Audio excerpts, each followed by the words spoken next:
Hello everyone, today we're going to talk about of Polyhydramnios, Transit, Antenatal, Bartter syndrome, and MAGED2 mutation. My profile. My name is Ana Julia Mesas Mendoza. I am a student of University Catholic Santiago de Guayaquil. This is my account of social media, Twitter, YouTube, Instagram, and Facebook. Definition. Bartter syndrome is characterized by growth retardation, hyperplasia of the juxtaglomerular apparatus, hyperaldosteronism, normal blood pressure, hypokalemic and hypochloremic metabolic alkalosis, and impaired ability to concentrate in the neonatal variant. There are polyhydramnios, premature birth, severe dehydration episode, hypercalciuria, and nephrocalcinosis of early onset.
And is actually pretending to be a superhero.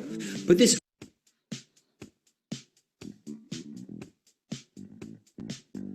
Alright, in this scene we're going to talk about Bartter syndrome, and it's going to be represented by Bart Simpson over here. So Bart for Bartter syndrome. So if you take a look, Bart Simpson is actually pretending to be a superhero. But this Reese's chocolate over here thinks that he's about to commit suicide, so he's getting very scared. This Reese's chocolate shows up in our recessive videos, autosomal recessive videos, because Bartter syndrome, at least the form that we need to know about, is inherited in autosomal recessive fashion. Now, this Reese's chocolate here is so scared that he's actually vomiting and going to the bathroom a lot. This helps us remember that symptoms of Bartter syndrome include vomiting and polyuria, and we'll see why soon. But before we get to that, I just want to mention that he's actually a baby. He's saying, "Bart, don't do it." He's saying, "Bart, don't do it." He's a baby. This helps us remember that Bartter syndrome usually affects children under 2 years old. It doesn't generally affect adults. This form of Bartter syndrome is caused by a defect in the NKCC2 gene. This sounds like neck-C, a neck that can see. And if you take a look behind Bart over here, you'll see that in this scene, his neck actually has eyes. Neck-C for NKCC. And the knife going through his coat over here is to help us remember that we're talking about a defect in this gene. What does this mutation lead to? Well, let's take a look up here. There's this random blimp over here with this sort of tail-like thing that looks like a nephron. And if you take a look at the thick ascending limb over here, you'll notice that there's a rabbit that got stuck in it. A rabbit got stuck in the thick ascending limb of this nephron-looking tail.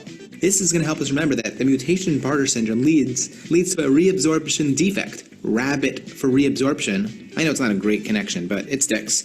Reabsorption defect in the thick ascending loop of Henle. And this, of course, is going to affect the sodium-potassium chloride cotransporter. The sodium-potassium chloride cotransporter is important for reabsorbing these ions. So if there's a defect in this cotransporter, these ions will remain in the nephron, and thus we find them in the collecting duct. Let's take a look at the collecting duct of this nephron-looking thing. These objects are coming out of the collecting duct and are about to fall onto Bart. First thing we note is the banana. Bananas in our videos represents potassium. Potassium ends up in the collecting duct, leading to a hypokalemia. We also see the salt over here to help us remember the sodium. There's also going to be more sodium in the collecting duct. This lemon over here represents acid. There's going to be more acid in the collecting duct and in the urine. And the reason for this is because since there's a hypokalemia, nephron is going to try to compensate for the lost potassium at the alpha intercalated cell. And during that process, hydrogen will be lost. So this lemon leaving the collecting duct is going to help us remember the acid that comes out of the collecting duct, and that, of course, is going to lead to a metabolic alkalosis. And finally, the cheese over here, cheese in our videos represents calcium, is going to help us remember the calcium in the urine, the hypercalciuria. And just as a side point, these symptoms, metabolic alkalosis, hypokalemia, hypercalciuria, present similarly to chronic loop diuretic use, meaning that if a person takes loop diuretics for a long time, they'll develop these same symptoms. And of course, the Waldo stone over here, or the Aldo stone for aldosterone. Aldosterone, as well as renin levels, will be increased in Bartter syndrome. Aldosterone, as well as renin levels, will be increased, and that's to make up for the volume depletion seen in Bartter syndrome. Alright, I hope you enjoyed this scene on Bartter syndrome. Stay tuned for our next video, and take care.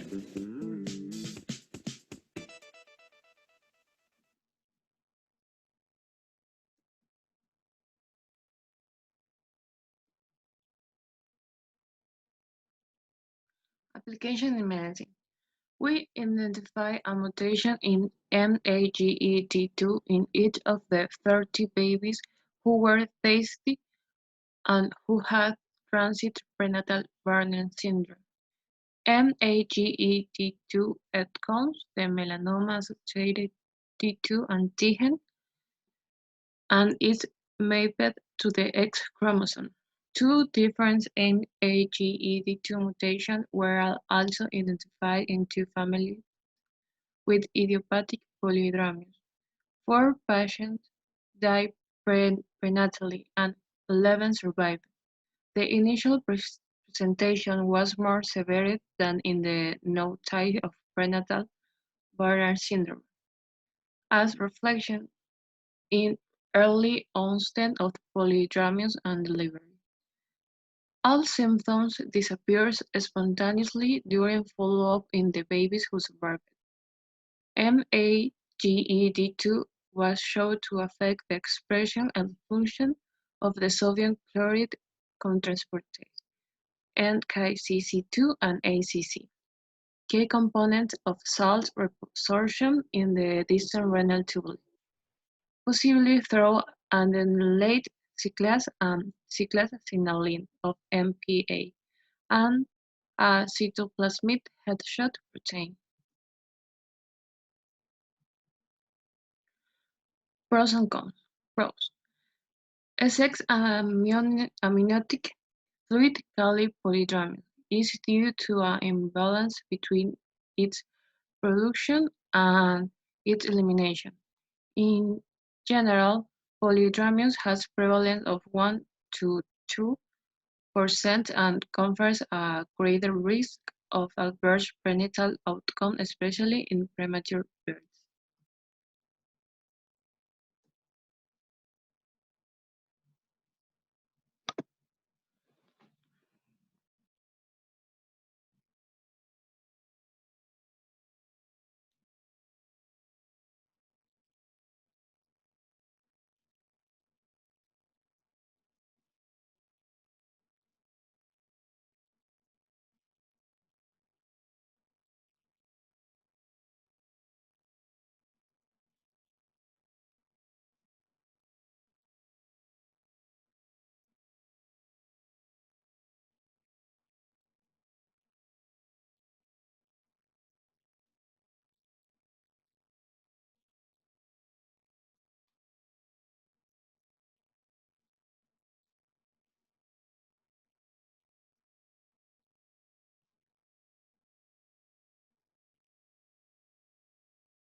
Cons. The cause of polydramnios remain unknown in 30 to 60% of cases 2.3. There are only a few medline diseases associated with the polydramnios, including prenatal Bartter syndrome, a rare autosomal recessive renal tubular disorder. Prenatal Bartter syndrome is a potentially fatal disease characterized by fetal polyuria, polydramnios, prematurity, and postnatal polyuria with persisting loss of renal cells.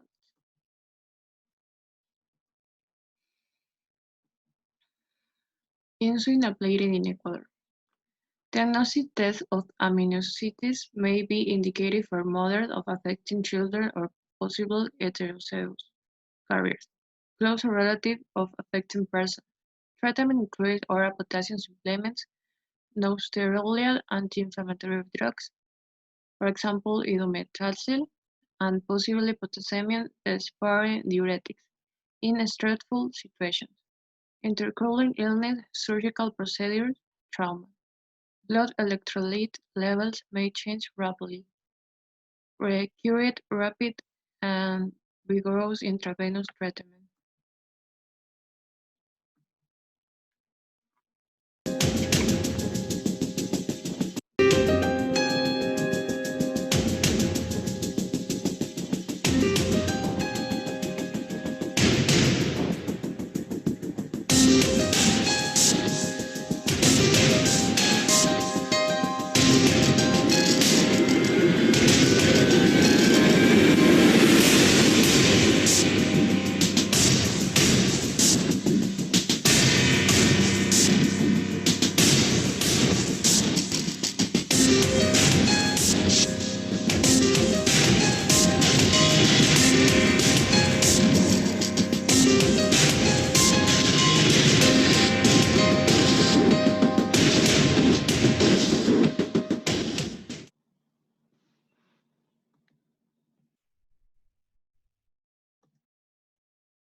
Conclusion: we found that the MAGED2 mutation caused X-linked polyhydramnios with premature and severe transit front of prenatal Bartter syndrome. MAGED2 is essential for fetal renal salt reabsorption, amniotic fluid homeostasis, and maintenance of pregnancy. Thanks for your attention.